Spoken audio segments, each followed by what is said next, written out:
world was young, the mountains green, no stain yet on the moon was seen. Then with a crash came a great ringing shout. Ra, boom, ra.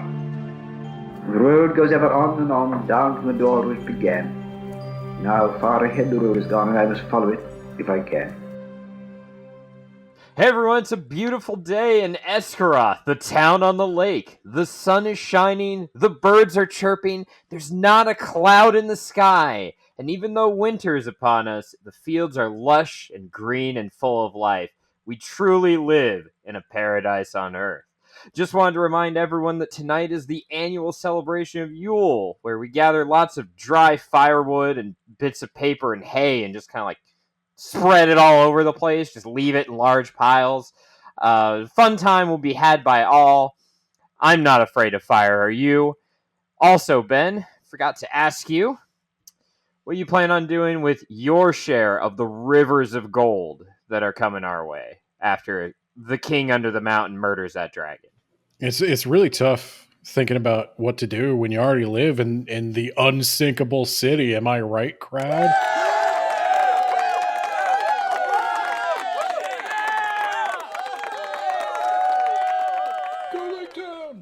It's built on a lake. It literally cannot burn down. Yeah, I think I'm just gonna go out and say this right now. I think fire is a myth. I don't believe in fire. Not even real. Fire's bullshit. Unless we're talking about the Peter Jackson version of Lake Town. In which case, it's a horrible, scummy place where everybody is just kind of dirty all the time, despite living on a lake. Well, what would you use to wash yourself with, living on a lake and all? I don't know. They don't have pipes for irrigation. Sand? You know, you can't get that water into your house. You just truck sand over? Yeah, but I hate sand. It's coarse, it's rough, and it gets everywhere. That's true. But then, of course, there is a cloud in the sky. I hate to be the contrarian, but there's a cloud right over there, and I think it's moving against the wind. Rather quickly, too, and then we all burn to death. And that's the end. Thank you for this episode of Talking About Tolkien. Was brought to you by the charred, burning remains of those lake men. Brought to you by the master of Lake Town, the sole survivor of the tragedy. Yeah, I heard he played a bigger role in the movie. Not really. Actually, less of a role. This is Talking About Tolkien. We're talking about chapter, what is it, 14 of The Hobbit? Fire and Water. And Ben, you're Nate. I don't know if we specified that in the Lake Town intro, but yeah, I watched all the movies now. I've seen all the movies. I actually sat down for a bonus episode that's going to be coming out with my sister to ask her why she watched all the movies. Well, I had her try to explain the movies to me, and it was a struggle. And it just became an interrogation? Is that what you're saying? You originally sat down to have a fun conversation, and it just turned to yelling and accusations? No, it's still a fun conversation. It'll be up on Patreon probably this weekend. But no, the main thing we were trying to get to is like what was like some emotional stuff that really stuck with you. And it came out that my sister thought that Smaug played a much bigger role in the third movie, because as we discussed in the last episode, the Desolation of Smaug, Hobbit number 2, ends with Smaug still alive. And so the Battle of the Five Armies, Hobbit number 3, opens with Smaug attacking Lake Town, this very chapter. He attacks in the dead of night. There's an extended action sequence. There's a character added, Alfred. Okay, why? He has a unibrow. Okay, so I'll tell you why Alfred was added, because either Stephen Fry was not like, I don't know how healthy Stephen Fry is at this point, but he played the Master, and he's just not in a lot of the movie. Either he didn't want to or he wasn't able to. And He dies in the attack, unlike the book where the master survives. And Alfred is kind of the greedy sidekick to the master. Oh, is he the guy that dresses up as a woman? He dresses up as a woman. Is it not every? Oh, I thought that was the master. No, but... nope. Okay. Nope. So they took one character and split it into two. Yep. For some Again, reason. I suspect because they wanted to have Stephen Fry be the master, but for whatever reason, he couldn't do the schedule for the full role they had for him. So there's not a lot to be said about this chapter, I think, from a summary standpoint. Do you want to go through it real quick, and then we can talk about some lore and some film differences? Yeah. So Smaug, you might recall, we don't know where he is. Last we heard, he was saying something about, I'm going to get those Lake Town motherfuckers, you dwarven scum. And he tried to kill them all in a sneak attack. You dwarven scum. And the dwarves were like, he's not home. I guess he's gone forever. I don't know where he could have gone. Plant the flag, plant the flag, plant the flag. Finders keepers. Yeah, kind of sounds like our treasure now. Hope he doesn't come back. So now we're at this chapter where some scouts have noticed that there's a big old fucking dragon coming this way. That's not good. Let's cut the bridge? I don't know why we cut the bridge against a flying creature, but I assume they know what they're doing, because Smaug he's like, they cut the bridge. Damn it. Now I have to go to plan B, I guess, which was to just light all their houses on fire from the air, which, like, duh. There's like three watchmen, and one of them is very cynical. Like, two of them are like, I bet Thorin's already conquered that dragon and the gold's going to be flowing any minute. And the other one's like, I've already taken out a timeshare down in Florida. And the third one's like, there's going to be dragon fire in those hills. And the third one is the smart one. That's Bard. Yeah. You don't know who Bard is if you've been reading the books.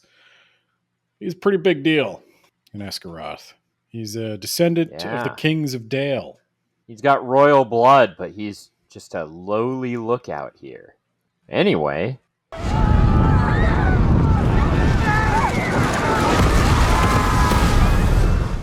Get all the buckets of water we can, and then just... and temporarily, they halt the burning of their town. But it turns out... not temporarily enough. And soon... everyone is running. Bard's like, he's keeping the archers around longer than they have any business to be around, with powerful emotional speeches and, I assume, face paint, and talking about taking freedom and whatever Mel Gibson was on about. But even the archers have fled by the end. Everything's on fire. The master has abandoned ship and or dressed up as a woman and tried to pretend to be one of them, I guess, because I guess, maybe dragons don't kill women and children, even though they definitely do. Blow your mind. This actually isn't the scene where he dresses up as a woman. That's like halfway through the film. Oh, all right. Did he just want to dress up as, like, is that just like a thing that he does? Because I'd respect him a lot more if it was. If it was just like a thing that he was into, rather than he's a horrible coward. No, it's pretty bad. Okay. Well, finally, Bard is like, I've got my last arrow. It's this arrow that's always shot true, and I've always retrieved. It's the black arrow. Given to him by his father. Forged within the mountain by the dwarves, I assume. I think they mentioned that. And then he gets visited by one of those birds that Bilbo was talking around. The bird Bilbo threw a rock at when in his frustration. It's actually literally the same bird. Well, luckily he missed this time, unlike all those spiders who he slaughtered. And all those birds in the Shire. Yeah. Yeah, this bird was an exceptional bird, managed to get out of the way. And that bird is like, hey, aim for the right side of his chest. There's a spot right there that's not covered in gold and diamonds and jewels because he's a lazy prick. He's had thousands of years just sitting on this treasure. He hasn't used it to construct a super hide. What a failure of a dragon, right? So Bard is like, all right, I got this. And he fires it as Smaug is going at him, and the arrow hits true. And apparently, the gods in this world are a bunch of losers because all you needed was a fancy arrow to bring down a dragon, just like Bard did. So, Manwë or whatever his name is, 0 out of 10, failure. Bard is the new god. Okay. Manwë could 100% bring down a dragon.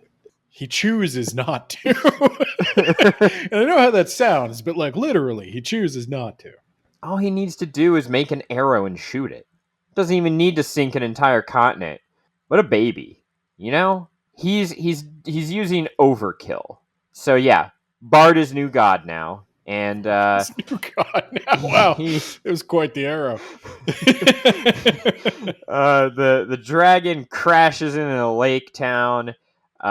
Most of the people actually survive, and everyone's like, let's make Bard the new king of Lake Town. And he's like, well, I mean, it's fucking burned down town. How about we go back to Dale? Because that's also a burned down town, but it's not on a lake. That sounds pretty cool, right? And then the master comes up and is like, hey, now, we elect our people fair and square around here. I'm definitely not the richest. I don't buy my votes. I'm not a career criminal or anything. That would be ridiculous. But yeah, I'm still in charge of Lake Town. Hey, you know who we should direct our hatred towards? Immigrants. Those dwarves came into our town. The bad ones, okay? They were sending us all the and the murderers, and you probably have to bleep the part. Erebor isn't sending their best. Yeah, Erebor is not sending their best, okay? So I propose that I rebuild Lake Town, further upstream, and Bard, you go to Dale and you build a wall around that mountain and make the dragon's dead. I guess he had all that treasure, so you could totally make the dragons pay for it by just going and taking that treasure. Huh. I'm liking this idea. You know what, Bard? I'm back in. I'll help you build that wall from here. I'll provide logistical support. And then they reach out to the king of the elves, who he was moving against the mountain. Yeah, so he figured that the dwarves and the dragon, best case scenario, they kill each other. Yeah, and then Thranduil's king under the mountain. So Thranduil's marching in to pick over the corpses, and while he's marching in, he gets a messenger. It's like, oh, the people of Lake Town need you, and he's like, yeah, why not? They can owe me a favor, and it's going to be help me conquer that mountain.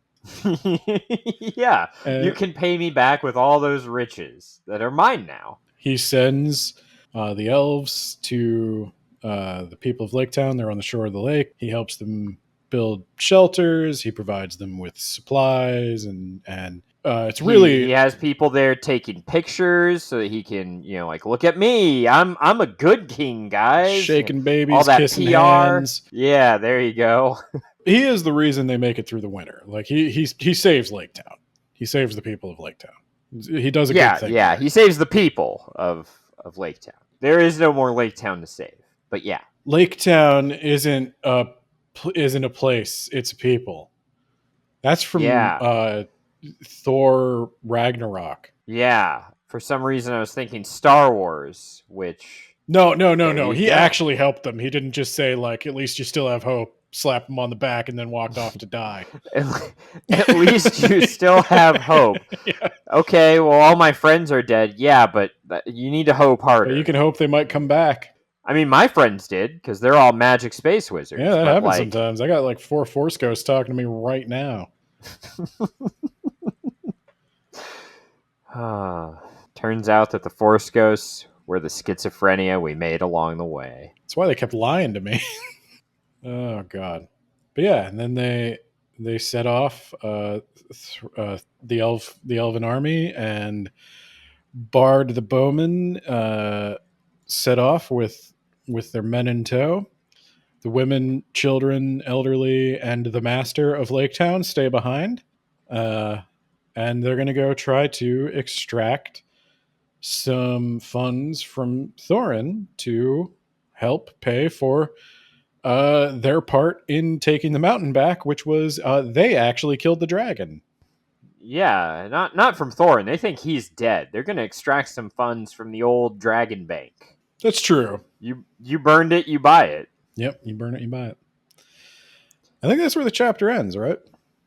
Yep, they set off. That's where the chapter ends. Okay, couple of things to talk about here. Birds going to play a huge role. Particularly ravens going to play a huge role in informing everybody what's going on over these vast distances. Seems like a pretty obvious inspiration from Hugin and Moonin. Thought and memory, Odin's ravens. Hugin and Moon. They're Odin's ravens. They fly over the world bringing him news. And I think that's a pretty popular myth. You don't need me to tell you a ton about that. The other interesting thing, Bard. Bard versus the Master is a rare instance where Tolkien doesn't like allegory, right? But he's revealing his personal politics here. The Master is a democratically elected official. People of Lake Town elect the Master to the office. And he is a corrupt, wimpy, just treasonous bastard. Bard is a man who leads from the front. Son of kings. Rightful heir. He's a man you can follow. And this is kind of like Tolkien's little bit of his morality. This goes back to the earlier chapters where like they haven't even heard of the king in these parts. Because Tolkien prefers kings to democratically elected rulers. Which isn't to say he necessarily prefers the Tudor family. Because he doesn't live in freedom land, all right? So he's over there with like, oh, I've got my king and my royal bloodline, and the king single-handedly saved the day. And we're over here like, hey, we can elect any dumb, stupid fucking idiot as our leader of Lake Town. And we can destroy our country if we choose. And that's the freedom we have as Americans. He's kind of bringing me back around, actually, when I say it like that. Bard is objectively better than the Master. Oh, okay. Well, of course, but this is one where I'm going to say I actually disagree with Tolkien. I feel like this. You son of a bitch. This is how dare you? Opinion. This is the wish fulfillment of Tolkien. This is the most like escapist his fantasy ever gets. And it comes up again with Aragorn. Basically, Tolkien's ideal governor would be a man of courage who leads from the front, who is willing to sacrifice himself for his people. The kind of people who, quote unquote, used to be kings. Like kings used to have to fight battles back in the age of myth and heroes. But did they? Like this seems like the opinion of an Oxford scholar. Now I know Tolkien, like he did fight in wars and stuff, so I can't say he's just a pure academic, but I don't necessarily believe that everything that gets passed down in myth and saga is necessarily true. Like the legendary kings of Scandinavia, did they really do all the stuff they said they did, or did like a big guy do it? And even if they really did all the stuff they said they did, I don't really see how they're not also super corrupt. Like the sagas are miserable. You would not want to live in a saga. Everyone always dies. You're a coward, Ben. Yeah, you die and then you get to go to fight forever in Valhalla, Ben. Maybe. Most people don't. Most people just go to hell. Yeah, but they're also involved in Ragnarok. Yeah, I guess. you could aspire to be part of the zombie army of the Queen of Hell. I guess. I don't know. This was, upon a reread, it's tough to hate because you do like Bard. He's a good guy, pure of heart. He does the right thing all the time, and you have to like Aragorn, does the right thing all the time. At the same time, I think this. I hesitate to say for Tolkien, unfortunately, like every good conservative, he longs for a past that never existed. And yeah, if kings were like the kings he portrays, I'd be all for it too. But they're not. They're like that zombie that sits on the throne in England right now. So yeah, that was the big thing, Bard becoming king. And Bard is actually deferential for all the nonsense I'm saying about him. He is deferential to the master. Like, he's willing to let the master govern Lake Town, but he is giving some thought to, after all this is over, taking whoever's willing to follow him and going to refound the Kingdom of Dale. So that might be worth doing. But I bet a lot of people listening to this have watched the Battle of the Five Armies. Yeah. Not me, though. Never. So one of the things that came up when I was talking to my sister about this, she talked a lot about Smaug. She talked a lot about how she really liked Smaug in the movies. And I think I can give that. I think I can give that to her. Smaug is one of the pieces of CGI that they did not pinch pennies on. He looks good. I think Benedict Cumberbatch maybe because they went a little overboard, tons of money. You know, he's laying in a big old box of coins. Yeah. So so she keeps talking about Smaug, and eventually I say to her, like, okay, yeah, Meg, but he's in 20 minutes of the movie. And she was like, really? And I was like, yeah, Smaug dies before the title card. Smaug dying and falling into the river is literally when The Hobbit Battle of the Five Armies crops up. So the movie just like cold opens with Lake Town getting absolutely destroyed. And Bard doesn't shoot a bow. He has to shoot like a ballista bolt. But the That's significantly less impressive. the ballista. Well, they had to up it because Smaug is significantly bigger in the movie. Or he just has a magic arrow. That could have worked. They used up all the magic. Having Galadriel go Super Saiyan to fight Sauron. There you go. Also, Gandalf and Galadriel flirt a bit. That's weird. That's weird. Really weird and uncomfortable, and I don't like it, Ben. I do not like that one bit, sir. Yeah, it's a strange one. I don't even know where to fit that in the episodes because obviously that never happened. They're right here.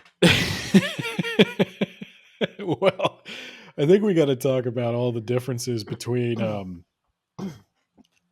movie and the books for how Smaug plays out. So, in the movie, the desolation of Smaug wrapped up with them pouring molten gold on Smaug, and then he takes off. He's mad and he's going to Lake Town, even though the people who did it to him are right in front of him. And now he's covered in a thick coat of armor. Yeah, well, it dissolves pretty quickly. Yeah, it fails to render. He rubber bands a little, and then he gets to Lake Town. So you know the whole reason he goes to Lake Town. You know the whole reason he goes to Lake Town in the books is because that's the only clue he has about Bilbo. Well, he doesn't know what Bilbo is. Yeah. He just knows that Bilbo said barrel rider. He knows that the people of Lake Town do commerce by moving barrels along the river. So he figures, oh, he had help from Lake Town. I'll start there. And I'll just work my way back to the Shire. In the movie, Thorin, Bilbo, and all the dwarves dump a bunch of molten gold on him. And then Smaug is like, well, though you're all standing right in front of me, and you've used your final weapon and it didn't kill me, I'm going to go to Lake Town now. Bye. That checks out. I'm going to punish you by killing your friends who aren't, like, really your friends? Yeah. Well, I guess in this one, Bard did a lot more for him. instead of them not knowing who he was. So, I think the bard thing is maybe a better change. But yeah, so then Lake Town gets burned. That all happens pretty much the same. In the movie, the master dies because Stephen Fry didn't want to be in the rest of it. But the unibrow guy lives, and he fulfills the rest of the master's role by being. No, he actually nominates Bard to be king. He's a Weasley little dude. I don't know why he's there. He's kind of the Jar Jar Binks of the whole movie. Like in every way. That's what we needed. He's a funnier character than we've had before. He's the key to all of this. Yeah, if we can get, God, I already forgot his name. We need to start writing Alan? articles. What the hell was his name? On how the Alfred guy. Alfred, thank you. Jesus Christ. Yeah, how Alfred is secretly a Sith Lord. And this is all being orchestrated by him. We need to start releasing tons and tons of articles until that catches on. Yeah, maybe it'll work. Maybe when leading up to the Hunt for Gollum movie, they'll start releasing articles on why Alfred was not offensive. So they all wash up on the shore of Lake Town, right? And instead of the Elf King's army coming there to help him out, Bard's like, what if we take all of the women and children and elderly and we bring them to the ruins of Dale, right next to the mountain? Solid idea. I don't see what could possibly go wrong. I guess to his credit, he didn't know there was going to be a battle of five armies because there's no birds in this one. Like the bird, well, I guess the birds are there, but they don't do as much. Legolas and Tariel also go to. Perfect. I love hearing about these two. I think they go to Angband or something. Angband. Okay. I don't believe that's how that's pronounced, but all right. I'm probably making it a little more American, but that's close. Angband or something. But yeah, I'll be honest, I forget what they do there. And then the Elf King meets them in Dale. He shows up in Dale with a bunch of food. And like the problem is they've already wasn't Angband destroyed, Ben? Yeah, but that's the surprise, right? Like it's not anymore. The orcs are rebuilding or something. Why would they do that? Oh, because Sauron's back. How? Yeah, but that's what. How? But why would they rebuild Angband and then also build Mordor up? They didn't build Mordor up. They built Dol Guldur up. Yeah, but they're going to build up Mordor. Why are they building up Angband then? Oh. Okay. So the bats come out of Angband. You remember the bats? No. They're in the book. This is a little further in the book. But like goblins who are orcs cannot move during the day. They don't like sunlight. You remember when that was briefly a thing? Coward. Like it's a major plot point, even in the Lord of the Rings movies. And so anyway, like the problem is like, so in the books, they use the bats to blot out the sun so that the orc army can move. But in the movie, the orcs have attacked in broad daylight like 3 times already. So, they're just big bats. They look like vampires. Okay, the Elf King's a real jerk. He also rides a moose. He rides a big CG moose. Bet you weren't expecting that. I don't know why you're waiting for a reaction from me. That sounds perfectly logical. Radagast had a sled and an army of like jackrabbits or something. A moose makes sense by comparison. Yeah. So could you say Rastafarian? I said Rastabel. That's really racist. Rastabel rabbits. Okay. Rastafarian rabbits would get you there a lot slower. You'll get there, and you're going to have a better time getting there. But you will have a fantastic time. It's not. Which, to be fair, is like kind of what I imagine Radagast doing. Okay, I got to tell you one thing before we go. We'll just cover it in this episode because I want to talk about it. In the movie, they fight the necromancer, the whole White Council, and you better believe there's a big fight scene.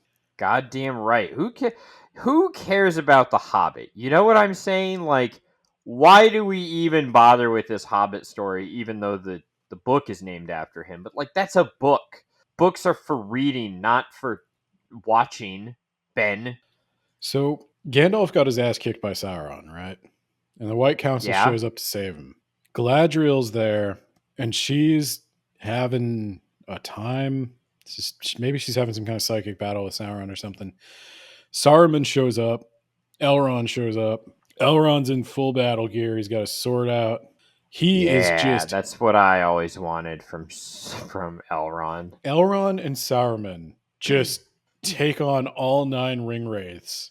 Nice. And just body them. It's not even close. So why don't they just band together and go take on Mordor in the book? Or not in the book, in the Lord of the Rings. Just like, just get us at the head of an army. We'll take those ringwraiths out. Well, it's like no man can kill him except Elrond if he feels like it. Yeah. And they're all doing... He's not a man. He's half man, half elf. Therefore, checkmate. Continue, Ben. Continue with Elrond and Saruman effortlessly annihilating the giant threat of the first movie. It truly is effortless. Like, in 5 minutes, they just annihilate them. And then Sauron pops up, and I guess he kind of like... He's like, okay, guys, I got your backs. And he's getting ready to do some battle. But then you remember that thing that happened in the movies where Galadriel's like... She gets the negative filter over her. In place of a Dark Lord, you would have a queen. Beautiful and terrible as the blood. Yeah. So she does that. But she does it to Sauron. And, freaked Frodo out. So you better believe Sauron scares him. He's himself. Yeah. And he goes all the way to the east. He sees that and he's like, nope, I'm out. But I think she casts a spell at him or something.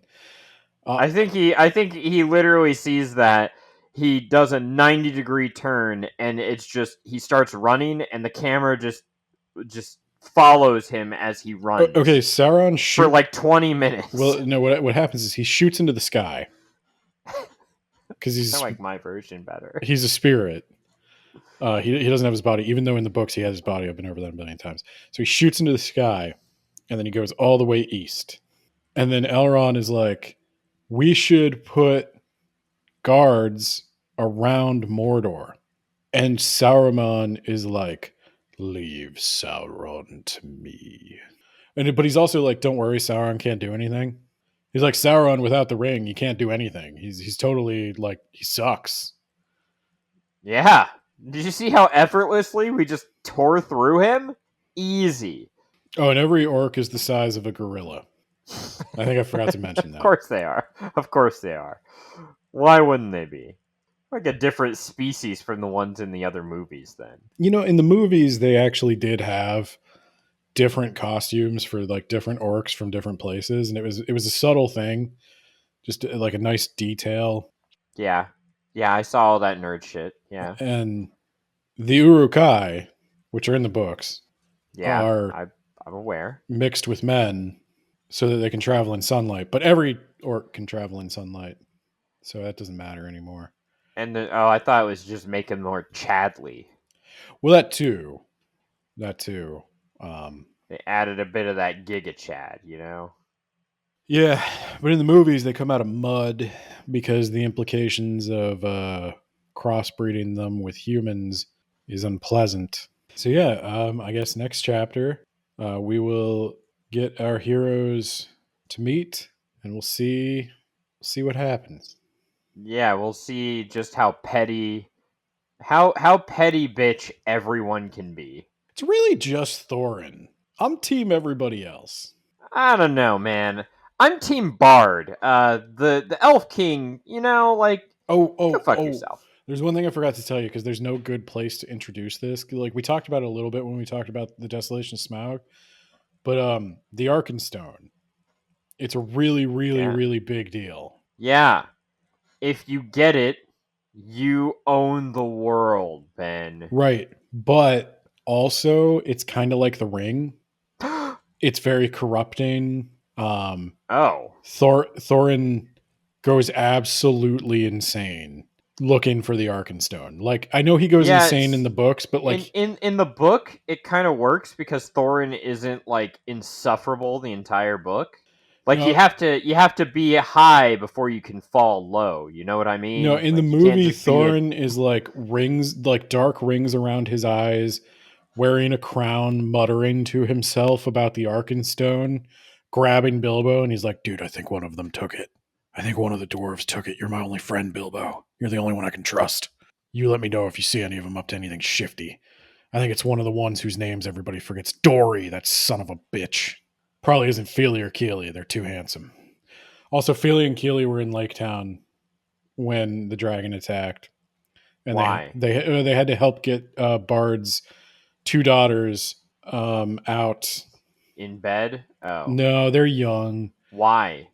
They're also the only people in Lake Town that don't look filthy and deformed. Well, I mean, when you're drinking that lake water, you know what I mean? I'm sure they didn't put this much thought into it, but like Bard is handsome, his children are pretty good looking. And everybody else got the blood of nobility. Ben. That's the thing. I think that's kind of like, I mean, in the movie, I think it's just because you're supposed to like them. Like, they're noble and pure, and we don't need no elections. Let's just put Bard in charge of America, okay? Please, let's just put Bard in charge of America. I'm ready to call off this year's election. Look, and if all Bard were subsequent here, elections. If one of our politicians stood on the top of the White House and shot down a dragon with a bow and arrow, I would follow that person. Yeah, you're right. Let's crown that guy king of the United States. But I don't think there is a single politician in Washington who can draw a longbow, let alone kill a dragon. And maybe Tolkien's right. Maybe that's the problem with the world. He did get convicted, Ben. I don't think he's going to go to jail because we don't live in a world. Yeah, I was going to say, who cares? Yeah. All right. But I don't know what we learned today. We learned that the political system of Middle Earth actually not nearly as bad as real life. And, yeah. Sometimes you get a Sauron, sometimes you get an Aragorn. And that's better odds than we got.